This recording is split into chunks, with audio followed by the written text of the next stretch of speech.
Buenas tardes de nuevo y bienvenidos a este magnífico programa, un día más en Radio Ya, Víctimas del Odio. Jesús Muñoz, malosdatosfalsos.com, canal Malos Datos Falsos TV y el director de la batuta, José Antonio Ruiz de la Hermosa. Hoy me ha dejado los mandos de vuelo de este magnífico programa y hoy tenemos el privilegio de entrevistar a un padre luchador que nos va a contar la diferencia entre los procedimientos de violencia de género en un país como Españistán y un país serio como es Suiza. Buenas tardes, José Manuel Opazo. Hola, buenas tardes. José Manuel Opazo es un padre que por motivos personales y profesionales decide irse a vivir con su mujer española a Suiza, donde establece su familia. Allí, después de unos avatares que nos contará, obtiene en un proceso de separación la custodia de su hija y después de 2 años de separación, si no me equivoco, José Manuel, eres denunciado no solamente por abuso sexual a tu hija, sino por malos tratos. El resumen de toda la historia que nos va a contar él pormenorizadamente es que la justicia en Suiza decide tomar cartas en el asunto porque allí el dinero público de los contribuyentes es algo muy serio y el propio juez le pone las pilas a los abogados y le dice que o bien retiran la denuncia o serán procesados como su clienta por denuncia falsa. José Manuel, vaya historia que tenemos hoy delante. ¿Cómo empieza? Cuéntanos un poco brevemente cuáles son los motivos, si se pueden saber, para que una familia española se traslade a Suiza. Si son motivos personales, si te ha tocado la lotería, si es porque decides por un médico irte a ver los caramelos Halls o cuál es el... Pues mira, yo fui a la Guardia Civil en España y después de varios años en la Guardia Civil decidí dejar el cuerpo y me marché a Suiza con mi primera esposa. Nos fuimos los dos y nos casamos en Alemania. Después pasamos a vivir varios años allí en el cantón de Zúrich y después de 4 años decidimos tener una hija que ahora tiene 27 años. Tras unos 12 años de matrimonio, pues se da una situación en la familia en la que opto por divorciarme y no continuar con el matrimonio. En aquella petición de divorcio mía, pues se me otorga a mí la custodia de la niña y se le otorga a la madre un régimen de visitas de normal, el de un fin de semana cada 2. Yo opto por normalizar la relación con la madre y busco una estabilidad también en que haya mayor cantidad de visitas cuando la madre fuese necesario. Y esta ha sido incluso después de la segunda sentencia, que luego vamos a comentar, la línea mía. O sea, normalicé la relación, olvidé lo que había, falsas acusaciones que había hecho. Tuve que pasarlo mal, pero opté por esa línea para favorecer la buena relación de nuestra hija con su madre. Cuando yo me divorcio, presento la petición de divorcio, la presentamos mutuo acuerdo ante un abogado, que optamos los dos por tener la misma abogada. Se solicita el divorcio, mi mujer sale de casa, se va a vivir por su cuenta y me quedo yo con la niña. Fueron 2 años muy duros porque yo había empezado a estudiar la carrera mía de ingeniería. Y fueron 2 años realmente duros porque no tenía para sobrevivir. Y en esos años conseguí que mi hija, que en aquel momento tenía 8 años y es diabética de primer grado, de diabetes tipo 1, pues estabilizase su personalidad y era una de las mejores chicas de la escuela y empezó a tener problemas con las notas. Trabajé de una manera bastante fuerte la relación con ella y conseguí que se estabilizase la situación. Mi mayor sorpresa fue cuando 2 años después, pasados 2 años, creo que mi exmujer entiende que ya ha hecho su vida en las discotecas o donde le haya parecido lo suficientemente el tiempo suficiente para replantearse su vida, y aparece al de 2 años con un abogado el cual quiere tumbar el acuerdo de la sentencia de divorcio y presenta una revisión a la sentencia. En esa revisión a la sentencia, pues yo cojo una abogada y mi mayor sorpresa es que, bueno, pues nos leen la petición en el mismo tribunal, donde las acusaciones son tan graves como se me acusa a mí de dormir en el mismo espacio con mi hija y tener casi, bueno, pues acusaciones muy serias de relación con un trato con un niño, como es el abuso sexual. De ahí parte un calvario, algo tristísimo, porque yo en ese momento, evidentemente, como estaba comentando antes, fue una situación muy dura. Mi hija y yo, después del divorcio, nos tuvimos que ir a un piso, a un estudio, a vivir a un estudio que tendría unos 15 metros cuadrados con una pequeña ducha y bueno, pues teníamos que compartir evidentemente todos los espacios y dormíamos en la misma sala, en una cama nido, donde por las noches había una cortina que nos separaba a los dos. La niña dormía en la parte superior de la cama nido, yo limpiaba todo, mientras ella dormía yo corría una cortina que había puesto yo en el techo. No era más grande todo el piso que una pequeña habitación, era una habitación donde estaba ya una cocina y todo, pero no teníamos dinero para más. Yo estaba haciendo la carrera, mi única opción era o dejar la carrera o salir del piso en el que estábamos, en una casa unifamiliar en la que estábamos, buscar una solución más económica. Nos metimos allí y me puse a trabajar por las noches limpiando centros comerciales. Yo terminaba la universidad a las 5 de la tarde y a las 6 cierran los centros comerciales allí. De 6 a 8 yo limpiaba unas máquinas, esto lo hice durante 3 años, las máquinas de asar el pollo, toda la grasa esa, como muy poco pollo ya, no sé, tengo que decir a los oyentes que como muy poco pollo. Entonces eso lo hice durante 3 años y evidentemente ganaba muy poco. Entonces tuve que adaptar mi vida, vendí la moto, vendí el coche y bueno, pues reorganicé toda mi vida y llegaba a casa hacia las 8 de la tarde, donde corregía los deberes de la niña y preparaba la comida para el día siguiente porque es diabética y la tenía que llevar a la maestra, mi hija yo la entregaba en una guardería infantil de una casa privada, donde le daban la comida, iba a la escuela, la niña venía al mediodía a comer a esa señora y yo aparecía otra vez a las 7 de la tarde a recogerla. Entonces yo le llevaba ya la comida preparada, pesada, medida, porque así como la insulina. Cuando ponen esta denuncia, pues evidentemente se me echa un mundo encima, porque primero que nunca pensé que la persona con la que yo había estado conviviendo pudiese llegar a usar ese tipo de armas. Y segundo, el hecho de no defenderme yo con la misma estrategia me pasó factura. Más factura también en la jurisprudencia suiza, porque claro, si tú no te defiendes pues, sacando lo que la otra persona ha hecho, es como si te declararas culpable claro, al principio, ¿no? Evidentemente. Yo le dije además estas palabras al juez, que luego se volvieron contra mí, y dije que yo no iba a hablar de 12 años de matrimonio a sacar todo lo que se había hecho mal y que entendía que teníamos un problema y tal. Eso el juez evidentemente tuvo que darle la vuelta que el abogado de la otra parte quiso, porque empezó a utilizarlo, como que no había nada malo. Entonces, mi exmujer me acusó de varias cosas, como abusos sexuales, maltrato psicológico, firmó el acuerdo forzada, maltrato físico durante los 12 años de matrimonio. Las personas que me conocen saben que eso es impensable en mi forma de ser, aunque tenga un carácter fuerte. El respeto por todos los seres humanos y más por las personas cercanas a mí, eso es impensable. Bueno, pues me presentan la denuncia y la lee el juez. Y yo me temblaban las piernas, no sabía lo que decir. Entonces, cuando salimos, la abogada pide una pausa y me dice: las acusaciones son muy fuertes, esto es muy serio y hay riesgo de 6-7 años de cárcel.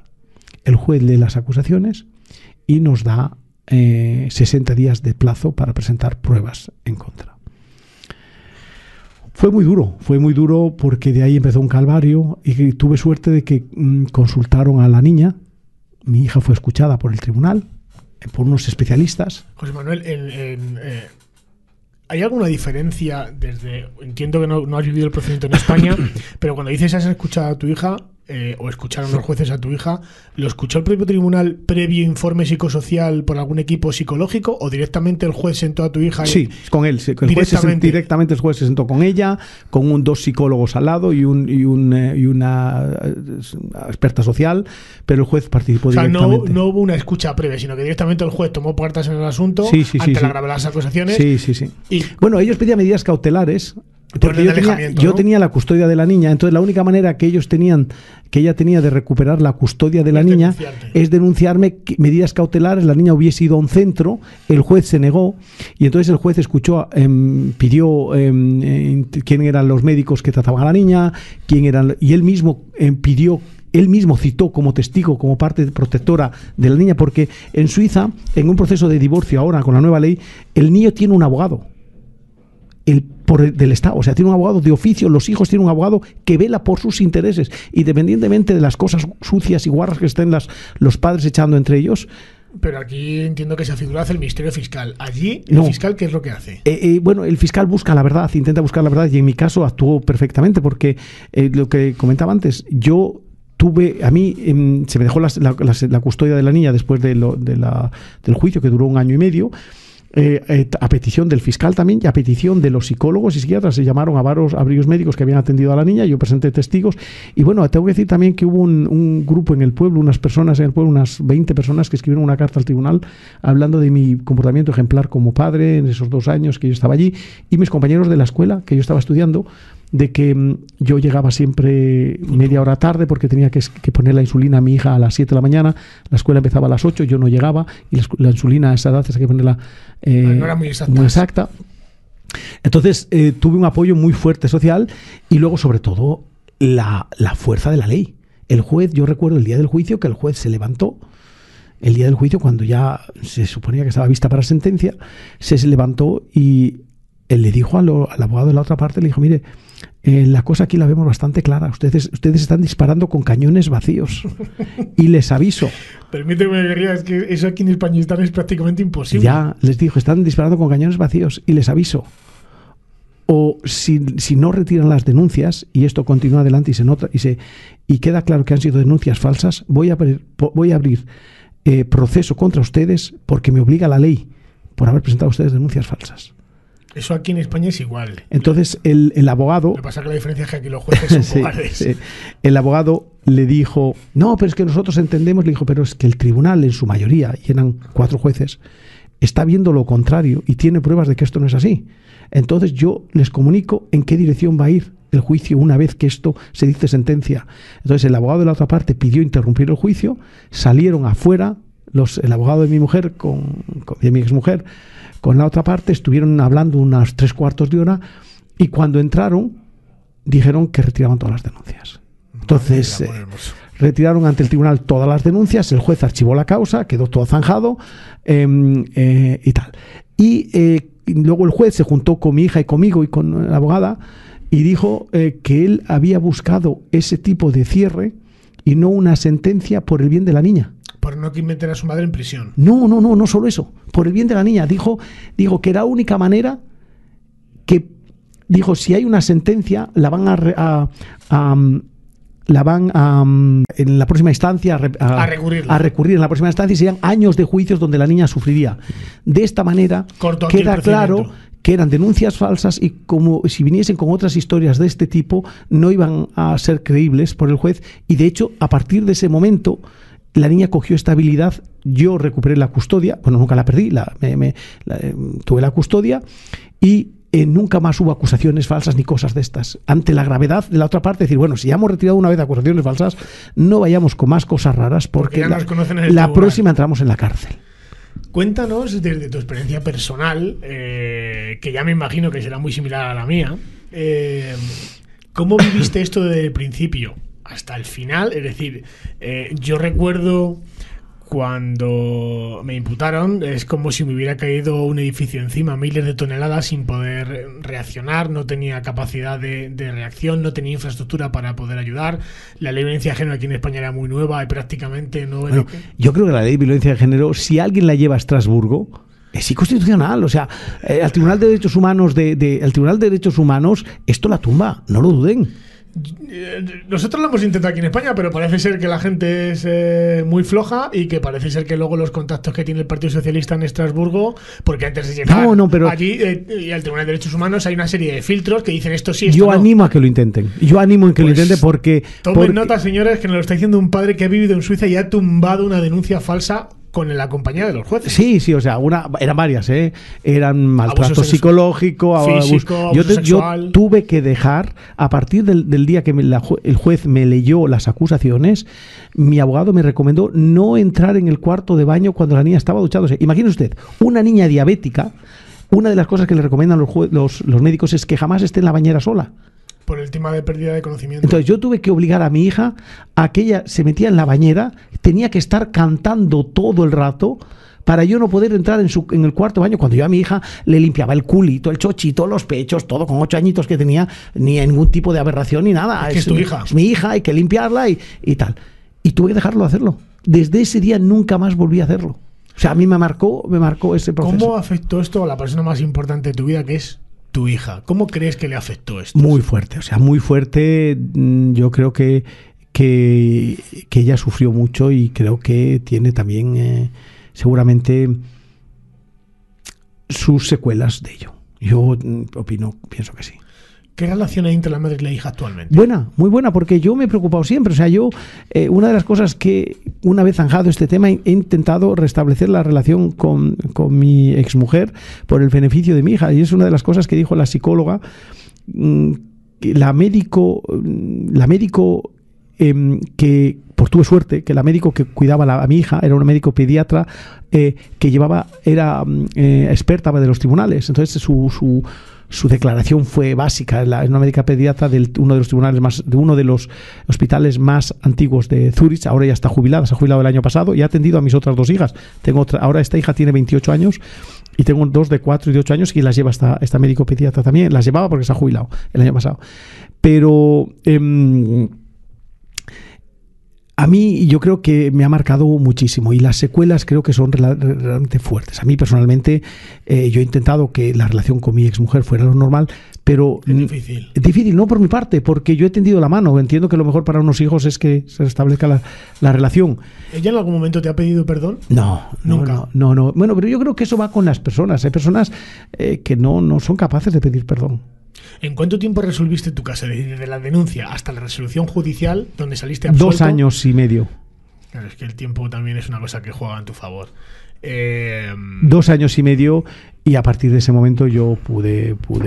Tengo que decir que tengo una esposa actualmente que también es un cielo, porque hemos trabajado constantemente para restablecer la relación con mi exmujer, porque consideramos que es básico, porque al fin y al cabo tenemos una hija conjuntamente, aunque ya no tengamos ninguna relación, pero ha sido imposible. Y pese a ello, y pese a este tipo de situaciones, de acusaciones, yo he mantenido que mi hija visitase a su madre no solo los fines de semana. Es lo que decía la psicóloga esta, dijo que la estabilidad emocional que yo tenía no la veía en la madre y que veía que era más fácil que yo no usase a la niña una vez que hubiese una sentencia contra la madre que ella la usase. Y yo después, de hecho, la madre, la sentencia decía que 2 fines de semana, un fin de semana cada 2, y al final por aportación mía, al final era un 30% que estaba en casa de la madre y un 70% en casa mía. ¿Actualmente vives en España? No, vivo en Suiza. Estoy pasando 3 meses aquí en España, sí. Supongo que tienes conocimiento de la diferencia que hay entre la actuación judicial por delitos como los que tú te has enfrentado en Suiza y lo que sufrimos aquí en España. ¿Cuál es la principal diferencia en las actuaciones judiciales, de lo mucho o poco que puedas conocer, entre lo que tú has vivido y lo que vivimos los hombres en España? ¿Dónde está el principal problema nuestro de nuestra problemática? No tenéis un derecho básico. El de la presunción de inocencia. No la tenéis. O sea, que un español que viva en Suiza tenga que venir a España a decirnos que no lo tenemos, señores, aplíquense el cuento, por el amor de Dios. La presunción de inocencia es nula aquí. O sea, a mí me han comentado de situaciones en las que se han dado, no me han comentado, me han venido explicado y he visto cosas que me he quedado preocupado. Creo que estáis en una situación muy grave. O sea, cuando un país, un gobierno entero ha conseguido vender, o sea, y varios gobiernos, varios gobiernos de varias tendencias, entre ellos el Partido Popular, el Partido Socialista, no han conseguido vender a la ciudadanía que una ley donde una parte de la ciudadanía viene juzgada a priori, ya vamos mal.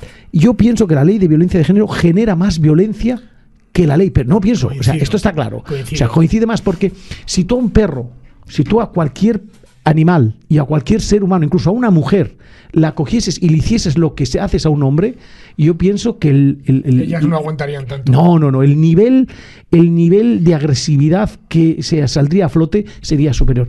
Yo apoyo en estos momentos la ley que Vox promueve, y creo que es importantísimo que eso salga adelante, donde se recoja la violencia de los niños, de los hijos, la violencia contra los mayores, la violencia que es básico, es importantísimo. Yo creo que eso es un poco sentido común, que es lo que seguramente apoyaría cualquier juez, y cualquier persona en Suiza, ¿verdad? Allí se defienden por igual los mismos derechos. Sí. Y Suiza no tiene la idea de que es un país machista, que no. No, ni mucho menos. Sí. Yo te voy a leer unas cifras. Cuidado, y la violencia de género en Suiza es superior a la española. Es mucho, es decir, las muertes por violencia familiar son más altas que aquí. Pero la ley no es tan dura y tan cruel contra personas de un sexo. No. Allí va contra todo tipo de personas. Contra todo tipo de da igual violencia. Que seas hombre, mujer, heterosexual, abuelo, niña. El maltrato es maltrato. El maltrato, Estamos hablando de Suiza. Sí. Yo te voy a leer unas cifras, simplemente para que veas que aquí, gracias al movimiento de un partido, que se puede estar de acuerdo o no con él, pero sí que es verdad que está generando cierta controversia y casualmente un único partido con 12 escaños en Andalucía ha conseguido que todos los medios de comunicación, al 98%, criminalicen al hombre solamente por tener pene. El otro día Luis del Pino decía que con la aplicación de la ley, la media desde el 2005 al 2018, la media de mujeres muertas eran de 59,4, según los datos del INE y el Observatorio de Violencia de Género del Consejo General del Poder Judicial. Pero es que los datos, y he dicho 59,4, pero es que los datos de violencia de género de mujeres muertas entre el 99 y el 2003, es decir, compara los de antes con los de ahora, es una mujer muerta menos, con miles y miles de millones de subvenciones a acciones feministas y a partidos políticos, que casi vamos a poder demostrar, ojalá Vox tenga la capacidad. Pero cuidado, pero es en porcentaje a la población muchísimo menor. Sí. O sea, si hablamos en porcentaje, porque... Sí, el porcentaje de 1.000 mujeres muertas en 10 años... con 46... en relación a la población. Es decir, ahora tenemos en España 48 millones de habitantes. Sí, es decir, el porcentaje de 1.000 mujeres muertas con respecto a la población, el otro dice la cuenta y creo que es el 0,00021. Y en aquella época teníamos 37 millones de habitantes. O sea, las personas muertas en proporción a la población existente era menor. Si encima fuésemos pragmáticos, como suelen ser en otros países, que intentan separar y intentar entender de dónde viene esa violencia, si es una violencia autóctona, si es una violencia de alto nivel cultural, de bajo nivel cultural, de otros países, porque es la manera de poder luchar contra ellos. Si nosotros supiésemos que la violencia viene hecha por trabajadores en un campo determinado, pues se trabajaría ahí, porque se entiende que ahí hay un problema de visión. Aquí prefieren hacerlo que todos los hombres por naturaleza son agresivos. Bueno, de hecho, la señora alcaldesa de Madrid dijo que el ADN, la violencia hacia la mujer va incardinada en el ADN del hombre. Pero yo pienso que esta habría que denunciar, porque creo que yo no estaría muy lejano. Según la ley de violencia de género, esta señora está en riesgo de estar sufriendo violencia de género. Ha sufrido 2 caídas. Ha sufrido caídas. Yo creo que tendría que la policía municipal ir a su casa e investigar, porque 2 caídas tan... Hombre, si nadie está al centro de la violencia de género, yo no me extrañaría que esta persona esté sufriendo violencia de género. Y de hecho yo animo a que la policía haga investigación, porque, hombre, es un poco llamativo. Y siempre cuando ella está sola, y siempre cuando... Bueno, señores, pues habría que ver lo que hace su marido, habría que ver si qué ocultan y si esta persona está siendo psicológicamente acobardada. Te voy a hacer una comparativa muy similar a la que estás diciendo tú ahora mismo con el tema de Manuela Carmena. En el sentido de que sabes que las denuncias falsas en este país no existen, es decir, eso es un bulo, es un mito. Yo tengo 7 denuncias, lo que pasa que, como dice la abogada de mi expareja, Cruz Sánchez de Lara, la presunción de inocencia estaba incardinada, es decir, no pudieron acreditar mi culpabilidad, pero sí que es verdad que para ella sigo siendo un maltratador. De la misma manera que no existen denuncias falsas y que la señora Manuela Carmena no está siendo maltratada presuntamente por su marido, el señor López Aguilar, supuestamente uno de los, no, supuestamente no, fue uno de los creadores de la ley junto a Vivian Aido, y el señor ZP. Las denuncias falsas eran un daño tolerable, eran un daño asumible, ¿no? Hasta que sufrieron las suyas. Las denuncias falsas son 0,01, pero resulta que las suyas, te explicaré también, y para nuestros oyentes, que es la única vez que yo tenga conocimiento de que se ha aplicado la instrucción 5/2008 de la Secretaría de Estado de Seguridad, que es un protocolo de actuación policial diseñado por el Ministerio de Interior para actuación policial en materia de violencia de género, de cuándo, cómo y por qué se debe detener. He de decir que la ley no dice que hay que detener siempre y cuando haya o concurra grave riesgo para la vida de la víctima. Bueno, pues la única vez que se aplica el protocolo de la instrucción 5/2008 es en el señor López Aguilar. Y te voy a decir por qué. Porque la ley te dice que cuando concurra grave riesgo para la vida de la víctima hay que estudiar el entorno social. Si una mujer dice que me lleva maltratando durante 5 o 10 años, porque he conocido un caso recientemente donde una mujer llega a denunciar que su marido la viola todos los miércoles a las 8 de la tarde. Todos los miércoles desde hace 8 años. Que hay que tener memoles para decir barbaridad semejante en un juzgado. Oye, mi marido me viola, me abusa de mí, mire usted, tengo hematomas. Coño, todos los miércoles a las 8 de la tarde, ya de momento la denuncia es incongruente. Pero a lo que voy, si una mujer denuncia un maltrato reiterado, lo normal es que la policía, que debe hacer su trabajo, y en algunas ocasiones lo hace, debe investigar, como dice esa instrucción, en el entorno social. Y el entorno social es que si una mujer manifiesta en su declaración que vive en el piso tercero A de la calle X, lo normal es que en un maltrato reiterado, voces, ingrutos, humillaciones, golpes, los vecinos escuchen. Entonces, usted llama a la puerta del vecino, mire usted, pues sí, tengo conocimiento, pues nunca hemos escuchado nada. Ya te chamusca. Pero si encima dice que tiene una serie de hematomas que nunca ha denunciado, cuando va esa mujer por un constipado, por una gripe, por una caída, por lo que fuera, normalmente la doctora debería elevar judicialmente cualquier hematoma sospechoso. Jamás se hace esto. Pero sí es verdad que automáticamente aquí en España, cosa que no sucede en Suiza, y lo que nos alegramos por los suizos, es que automáticamente con la mera declaración de una denunciante en cualquier denuncia, automáticamente eres detenido. Desde el 2004 hasta el 2016 nos han masacrado con más de 1.600.000 denuncias. Yo he sufrido 7. Pero lo curioso es que el 80% de esas denuncias judiciales que han llevado a procedimientos judiciales, que denuncias son muchas más, porque muchas en instrucción en la propia comisaría hay algunas que son tan surrealistas que se llegan a archivar, aunque con la aplicación de la ley se tienen que tramitar. Bueno, pues de ese 1.600.000 denuncias, el 80% terminan en archivo absolución. El 20% que supone la condena, estamos hablando de unas 280, 320.000 denuncias, el 12% de esas condenas son conformidades. Es decir, cuando el Ministerio Fiscal te extorsiona y te dice, bueno, como yo tengo que conseguir un número, eso como antiguamente decían que la Guardia Civil y la Policía tenía que ofrecer una serie de denuncias porque así subía el sueldo, cosa que es una falacia. Sí. Los fiscales dicen que para conseguir sentencias judiciales de condena, le dicen, mire usted, diga a su cliente que o bien o se conforma, lo que consta una conformidad que reconoce públicamente un delito que no has cometido, o se enfrenta a un procedimiento judicial de 5 o 6 años y con esta conformidad se somete a 6 meses. Bueno, pues las conformidades suponen un 12%. Y del 8% restante de condenas por casos muy graves que llegan a la audiencia provincial, el 38% de sus casos, fíjate tú, según la sentencia del Tribunal Constitucional, son simple y llanamente por lo que ha manifestado la declarante en contra de informes médicos, testigos o cualquier prueba que pueda validar su comportamiento o su declaración en sala. Simplemente se condena a hombres con el 34 o el 38%, según el Observatorio de Violencia de Género, en el informe que ha plasmado el Consejo General del Poder Judicial, se le condena simplemente por lo que denuncie una mujer, sin ningún tipo de prueba. ¿Eso en Suiza es posible? No. Si no hay pruebas, el juez le puede decir que lo siente mucho, pero que tiene que archivar la causa. O sea, yo no me puedo imaginar que en Suiza con una denuncia falsa, yo lo he vivido, o sea, el juez investigue nada. O sea, no me lo puedo imaginar. Tiene que haber algún indicio de delito que haga sospechoso. Es posible que en Suiza, si hay una denuncia por un riesgo de asesinato, de homicidio, de maltrato, pues que igual el policía a uno a otra parte le pida que salga de casa, a uno de los dos. Me lo puedo imaginar, no lo sé.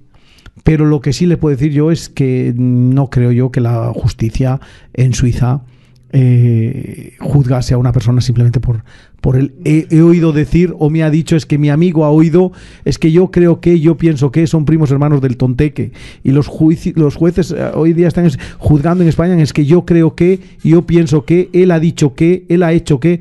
Mire, pero habla también mucho del coraje cívico de nuestros jueces, porque no se trata solo de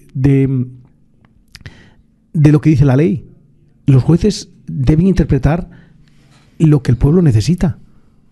Ya, pero es que el pueblo necesita actualmente el lavado de cerebro de la ideología de género, porque se ha vendido a esta sociedad de incapacitados mentales que la mujer está siendo maltratada y violada a diario por los hombres blancos heterosexuales españoles. Sí. Cuando curiosamente las cifras son abrumadoras, y bueno, puedes consultar cualquier página web de cualquier periódico donde se omite a diario, que me parece casi un genocidio, que prácticamente el 80% de las violaciones en manada de mujeres en España se cometen por inmigrantes.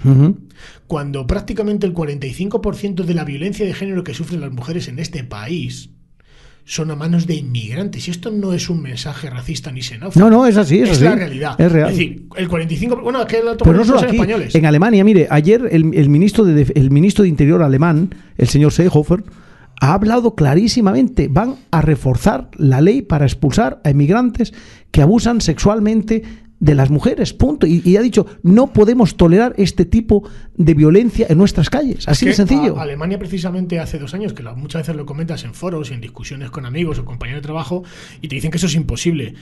Tú, que seguramente vivas muy cerca más de Alemania que los españoles, es cierto que hace, no sé si ha sido las navidades pasadas o las anteriores, hubo cerca de 800 o 1000 violaciones en las navidades. Sí. O sea, que no nos inventamos nada, porque los datos aquí agresiones sexuales.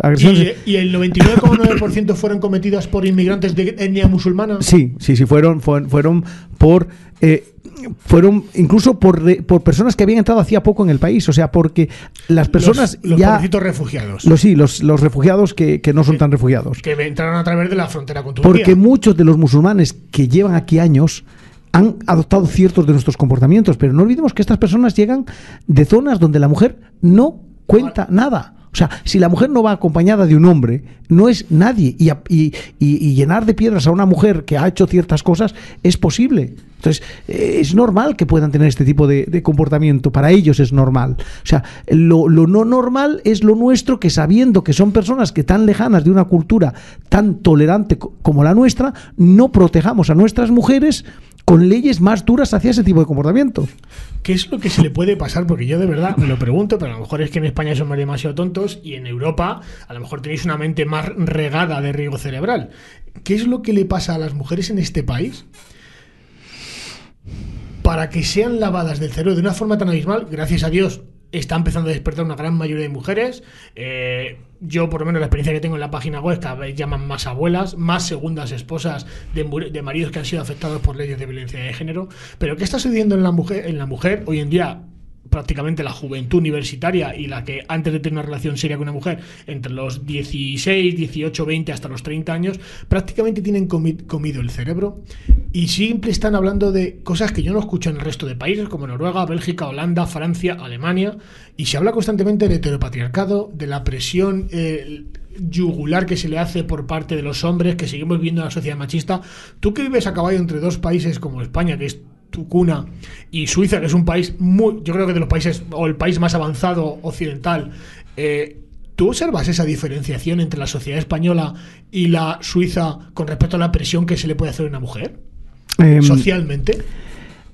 No, yo creo que España ahora mismo, las mujeres, o sea, el feminismo peca de una cosa: dinero.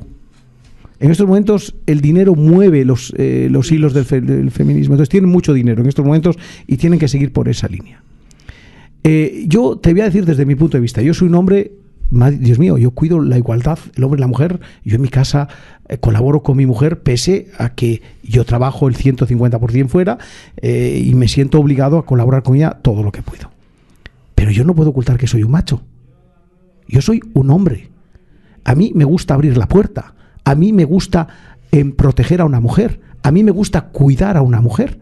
Y si no encuentro una mujer que le pueda ofrecer eso, pues oye, pues me podré buscar la mujer en el país que a mí me guste. ¿Eso en Suiza está considerado machismo? ¿Esa educación, no. ese ser caballeroso con una mujer está considerado machismo? No. Es que en España ya sí. Sí, pero claro, por eso estamos siendo conscientes que hay muchas mujeres españolas que se quejan. Es que vosotros os buscáis las mujeres fuera. No.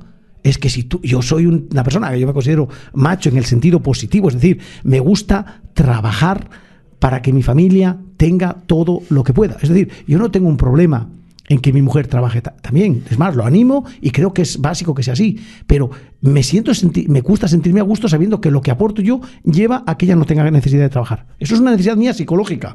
Que luego ella quiere trabajar, yo la apoyo, la impulso y le doy toda la cobertura que ella me pida para hacerlo, aunque sea una incomodidad mía.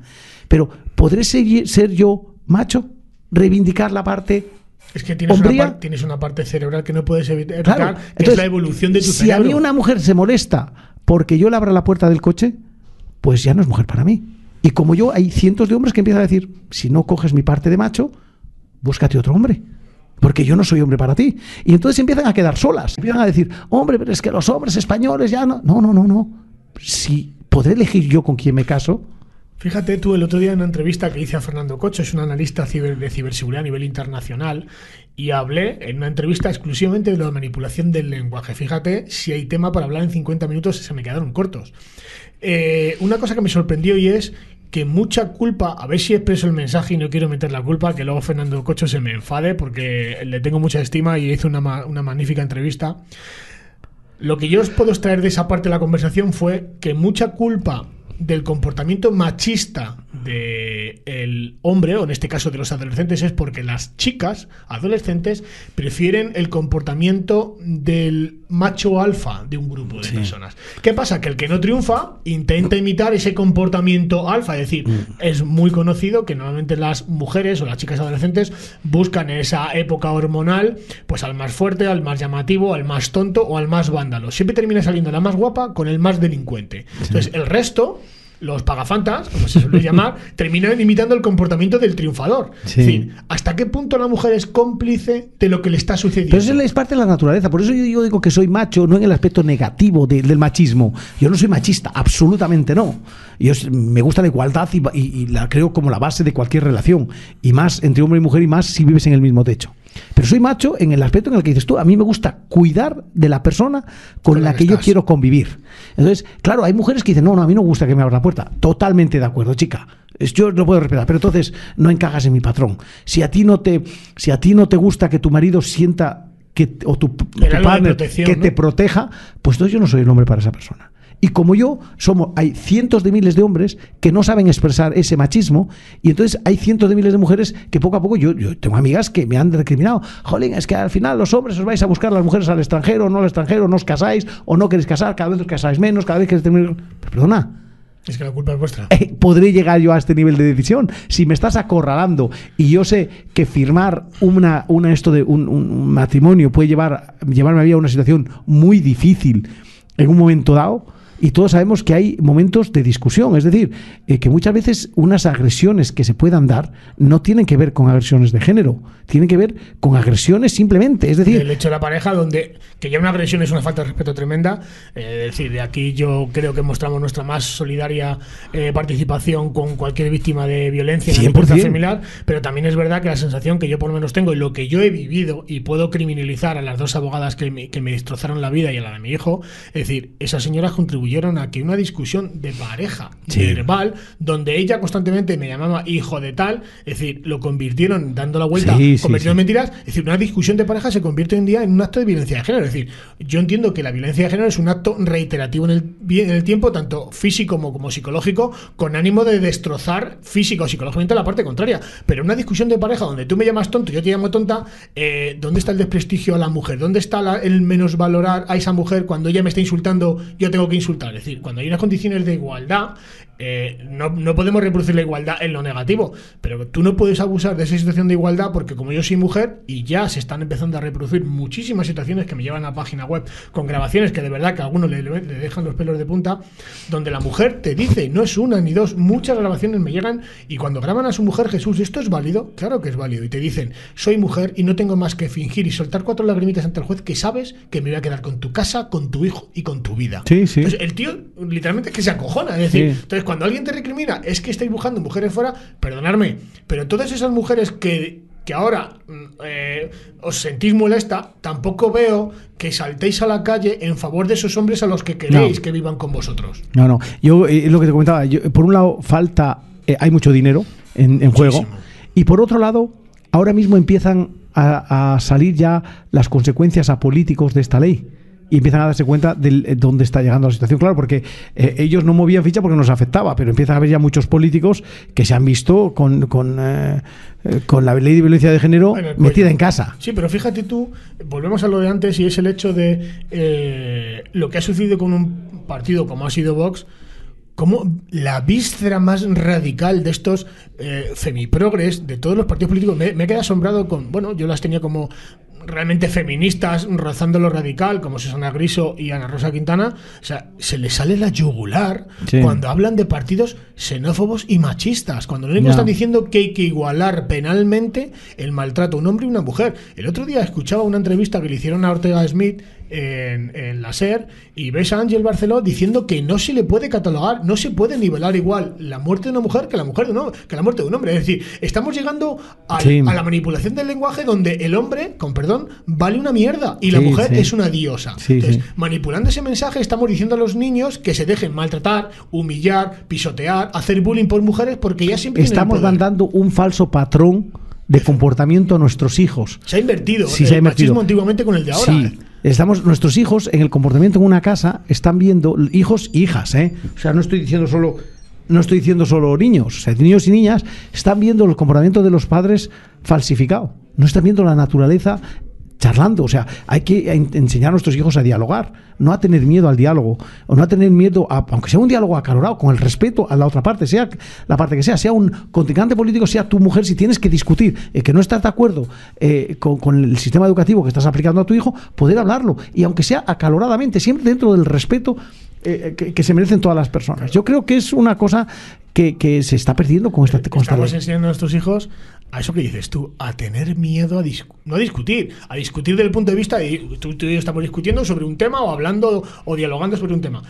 Realmente estamos inculcando a los niños, y ya hay adolescentes de hijos, de conocidos, y me dicen: oye, Jesús, es que mi padre me ha hablado de tu caso y tal. Es decir, a mí me da mucha vergüenza que un adolescente tenga que conocer de mi caso, porque ojalá nunca tenga que llevar un chaval a conocer ni siquiera mi página web.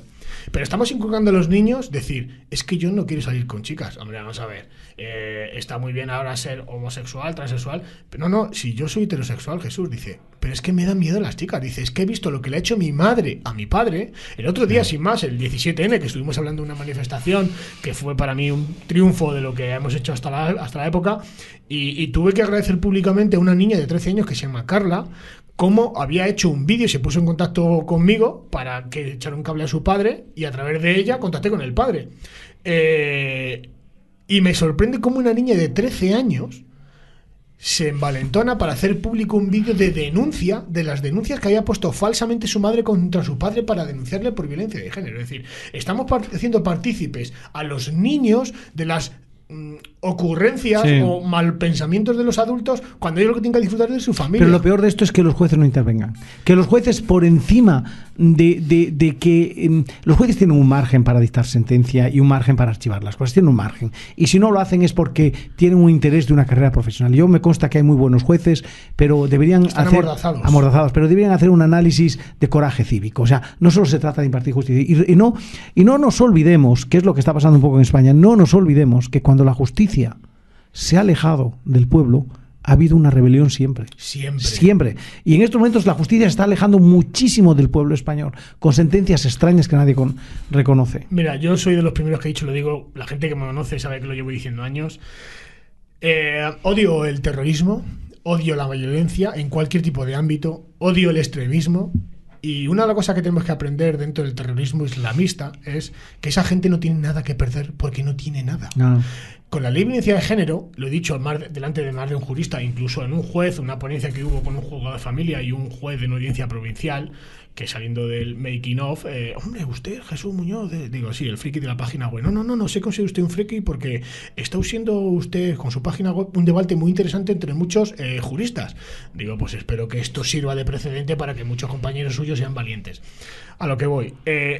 lo surrealista de la situación es que los jueces están empezando a ser cómplices de muchas denuncias falsas por el miedo a, como tú muy bien decías, los jueces quieren ascender. Un juez que está en instrucción no vale para nada, al final sube a la audiencia provincial, o quieren ser ponentes en la audiencia provincial o en el Tribunal Superior de Justicia.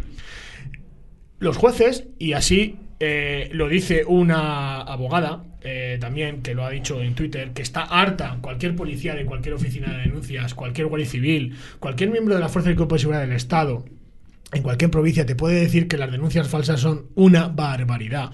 Los jueces están hartos, y además hace poco entrevisté a un secretario judicial de un juzgado de violencia de género de la Comunidad de Madrid, donde me decía que su jueza estaba harta de que prácticamente entre 7 a 8 denuncias al mes, entre 7 y 8 de cada 10 denuncias que le llegan a su juzgado al mes, entre 7 y 8 eran denuncias falsas. Y claro, muchas veces tenía debates tramitador judicial con su señoría para decirle que hay que tomar cartas en el asunto. Y la jueza decía que bastante hacía con dejarla libre el archivo o la absolución, que bastante hacía, porque sabía que su compañera, el Ministerio Fiscal, tenía órdenes desde arriba de nunca perseguir una denuncia falsa, porque se le podía echar la Fiscalía encima. Incluso hay jueces que están empezando a ser sancionados, y tenemos el ejemplo de María Sanauja, que en un magnífico documental hace años manifestó que la ley de violencia de género era una aberración jurídica que criminalizaba al hombre y que construía el derecho penal de autor. Esa jueza se las pasó muy duras para poder seguir ejerciendo su profesión, que era lo que daba de comer a sus hijos.